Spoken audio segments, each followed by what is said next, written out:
एक लड़का जो भीख मांगकर अपना जीवन गुजारता था, वह देख नहीं सकता था। एक दिन ये अंधा लड़का एक बिल्डिंग के सामने रोज की तरह बैठा भीख मांग रहा था। उसी समय वहां से एक अनमोल नाम का लड़का गुजर रहा था। उसने उस अंधे लड़के को देखा। अनमोल उसी बिल्डिंग में एक ऑफिस में काम करता था। जब अनमोल ने देखा कि ये लड़का भीख मांग रहा है, तो वह उसकी मदद करने उसके पास चला गया। अनमोल ने देखा कि उसके पास एक डिब्बा है और उस डिब्बे में कुछ सिक्के पड़े हैं। कुछ लोग आते हैं और उसे कुछ सिक्के देकर चले जाते हैं और कुछ लोग ऐसे ही देखकर बस चले जाते हैं। उस लड़के के पीछे एक बोर्ड भी लगा हुआ था जिस पर लिखा था कि मैं अंधा लड़का हूँ, मेरी मदद कीजिए। ये सब देखकर अनमोल अब ये सोचने लगा कि इस दुनिया में भी बड़े कमाल के लोग हैं, जिसे मदद की जरूरत है उसे कोई मदद नहीं करता।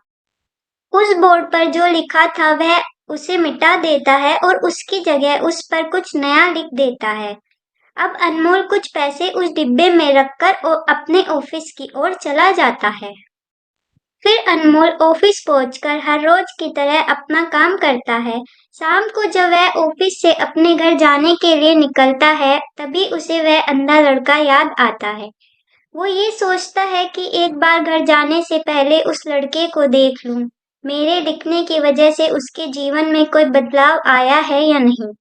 वो अब उस अंधे लड़के के पास जाता है। उसके पहुंचते ही वो लड़का खड़ा हो जाता है। वो कहता है कि भैया, मैंने आपको आपके आने की आहट से ही पहचान लिया। आप वही है जो सुबह आए थे और मेरे इस बोर्ड पर कुछ लिख कर गए थे। मैं आपको सिर्फ इतना पूछना चाहता हूँ कि आपने ऐसा क्या लिखा था। मेरे बोर्ड पर जो भी यहाँ से गुजरता है, वो मुझे कुछ न कुछ देकर ही जाता है। अनमोल ने कहा कि मैंने जो तुम्हारे बोर्ड पर लिखा था उसे मिटा दिया। तुम्हारे बोर्ड पर लिखा हुआ था कि मैं एक अंधा लड़का हूँ, मेरी मदद कीजिए।